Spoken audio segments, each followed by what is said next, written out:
मौजूदगी थी हथियारों के साथ यहां पर। श्रीनगर से इस बीच एक और अपडेट है, उसका रुख करेंगे। ऑपरेशन महादेव को लेकर यह बड़ी खबर है। मुठभेड़ में लश्कर कमांडर के मारे जाने की अपडेट सामने आई है। लिडवास में लश्कर कमांडर मूसा के मारे जाने की खबर है। मूसा लश्कर कमांडर के मारे जाने की खबर निकलकर सामने आ रही है। और पहलगाम आतंकी हमले का एक मास्टरमाइंड भी कहा जाता है मूसा। ये बड़ी खबर है जो इस बीच निकलकर सामने आ रही है। मूसा ये वही आतंकी है जिसने पहलगाम में हुए आतंकी हमले को लीड किया था। आप समझिए कितनी बड़ी कामयाबी सेना को मिली है। जिस तरीके से सुरक्षा बलों ने यहां पर आतंकी को ढेर किया, कमांडर मूसा को मार गिराया। लश्कर का ये कमांडर है जिसे सुरक्षा बलों ने मार गिराया है। एक बड़ी कामयाबी सुरक्षा बलों के लिए ये इस वक्त है।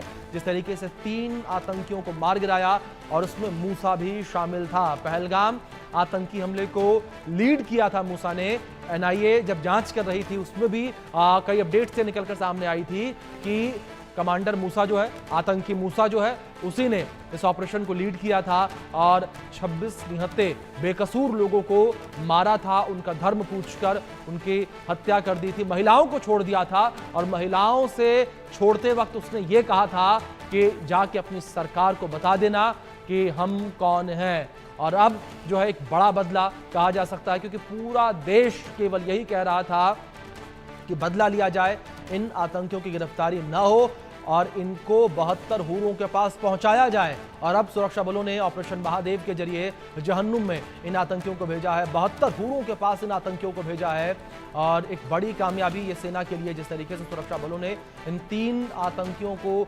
खत्म किया है और एक बड़ी सफलता इसे कहा जा रहा है। और बड़ी बात यहां पर यह भी है, ये एक अपडेट आपको और दे दें कि ऑपरेशन महादेव जो है वो अभी भी जारी है। यानी कि ऑपरेशन महादेव के तहत कुछ और आतंकियों का खात्मा होना संभव है। खबरों में आगे बढ़ेंगे। इस बीच एक बड़ी खबर निकलकर सामने आ रही है धर्मांतरण से जुड़ी हुई। बलरामपुर धर्मांतरण केस से जुड़ी अपडेट है। धर्मांतरण गैंग के मास्टरमाइंड पर एक्शन जो है लगातार जारी है और कोर्ट ने छांगुर को 5 दिन की पुलिस कस्टडी में भेजा है। ये बड़ी खबर है। छांगुर की कस्टडी जो है वो 5 दिन की और बढ़ाई गई है। पुलिस कस्टडी में 5 दिन के लिए छांगुर को भेजा गया है। तो एक बड़ी अपडेट ये निकलकर सामने आ रही है। छांगुर के ऊपर लगातार शिकंजा कसा जा रहा है, लगातार छांगुर के ऊपर कार्रवाई जो है वो की जा रही है और इसी कड़ी में छांगुर को जो है वो 5 दिन की पुलिस कस्टडी में भेजा गया है। पूरे मामले को लेकर आज कोर्ट में सुनवाई हुई थी, छांगुर की पेशी हुई थी और अब छांगुर को 5 दिन की पुलिस कस्टडी में भेजा गया। ये बड़ी खबर निकलकर सामने आ रही है। तो धर्मांतरण इस गैंग को लेकर लगातार जांच पड़ताल की जा रही है। लगातार जो है पुलिस की टीम पूरे मामले को लेकर जांच पड़ताल कर रही है। ईडी के इन्वॉल्वमेंट भी है इसके अंदर, एटीएस की टीम भी जांच पड़ताल कर रही है। तो लगातार जो है इस पूरे धर्मांतरण गिरोह को लेकर जांच पड़ताल की जा रही है। तो धर्मांतरण गैंग के मास्टरमाइंड पर एक्शन लगातार लिया जा रहा है और लगातार जो छांगुर की अवैध संपत्तियां हैं उनको नष्ट किया जा रहा है, बुलडोजर से गिराया जा रहा है। साथ ही साथ जो छांगुर के करीबी हैं उन करीबियों पर भी शिकंजा कसा जा रहा है।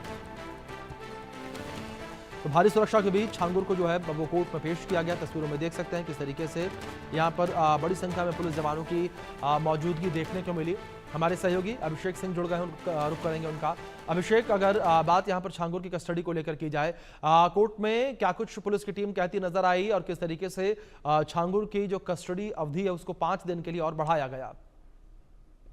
बिल्कुल, छांगुर की कस्टडी के बाद ईडी की तरफ से प्रोडक्शन एप्लीकेशन एनफोर्समेंट डायरेक्टरेट के अधिकारियों ने बाकायदा कोर्ट के सामने सारी दलीलें रखी कि कैसे ये पूरा मामला धर्मांतरण। अभिषेक, आपकी आवाज हम तक सही तरीके से नहीं पहुंच पा रही है। आपसे हम एक बार फिर से रिकनेक्ट करेंगे, लेकिन तब तक अपडेट हम अपने दर्शकों तक पहुंचाते रहें। खबर हम बता दें कि जिस तरीके से एक बड़ी कामयाबी यहां पर जिस तरीके से मिली थी पुलिस की टीम को, जब इस पूरे गैंग का पर्दाफाश हुआ था और जैसे जैसे जांच आगे बढ़ती गई वैसे वैसे पता चलता गया कि कितना बड़ा ये पूरा सरगना था, कितने बड़े लेवल पर इसका नेटवर्क फैला हुआ था, किस तरीके से लगातार ये काम कर रहा था।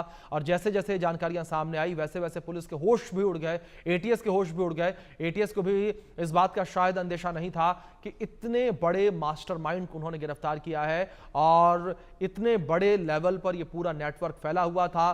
बड़े लेवल पर पूरी फौज छांगुर ने अपनी इकट्ठी कर रखी थी। जिस तरीके से कई रिपोर्ट्स में यह भी दावा किया गया कि छांगुर ने करीब 500 मुस्लिम युवकों को अपने यहां पर रखा हुआ था, उसके यहां काम करते थे और ये केवल इसलिए काम करते थे, इनका काम केवल इतना था कि ये हिंदू लड़कियों को टारगेट करते थे, उन्हें बहलाते थे, फुसलाते थे और इसके बाद उनका धर्मांतरण करवाते थे। बहलाकर फुसलाकर कई जगहों पर जबरन धर्मांतरण करवाते थे।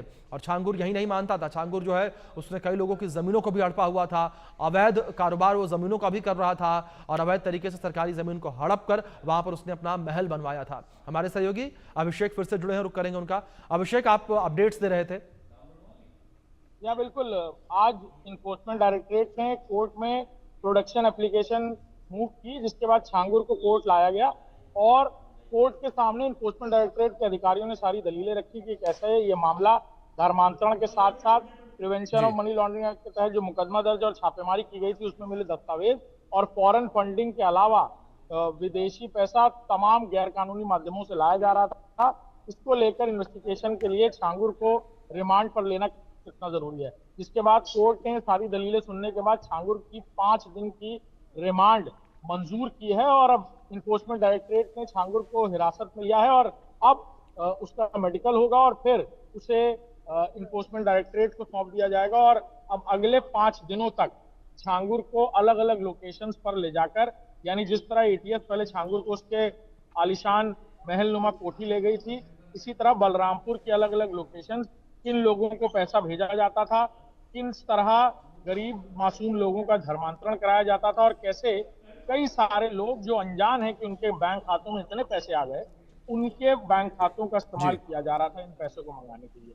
इससे जुड़ी हुई जानकारी छांगुर को ईडी के सवालों के जवाब देने होंगे, तस्दीक करानी होगी, मौका मुआयना भी कराया जा सकता है बलरामपुर ले जाकर और ये सारी जानकारियां अगले 5 दिनों तक छांगुर को इन्फोर्समेंट डायरेक्टरेट के अधिकारियों के सामने रखनी होगी। इस रिमांड में कई सारी जानकारियां और निकलकर सामने आएंगी, जिसके बाद ये पूरी इन्वेस्टिगेशन का जो मोड है वो आगे बढ़ता नजर आएगा। और बिल्कुल जो इन्वेस्टिगेशन बिल्कुल अभिषेक, जैसे जैसे इन्वेस्टिगेशन आगे बढ़ रही है कई सारे राज खुलते नजर आ रहे हैं। अब आगे क्या राज खुलते हैं वो देखने की बात होगी। फिलहाल बहुत शुक्रिया आपका जुड़ने के लिए और अपडेट्स के लिए। सैकड़ों हिंदू लड़कियों को लव जिहाद की आड़ में लेकर धर्मांतरण करने के मास्टरमाइंड छांगुर और उसके सहयोगियों पर शिकंजा कसता ही जा रहा है। इसी को लेकर एक खास रिपोर्ट देखिए आप।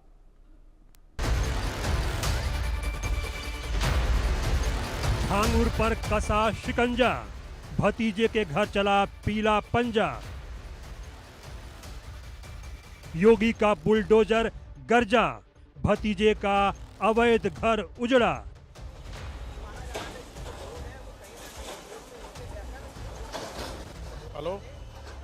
धर्मांतरण का मास्टर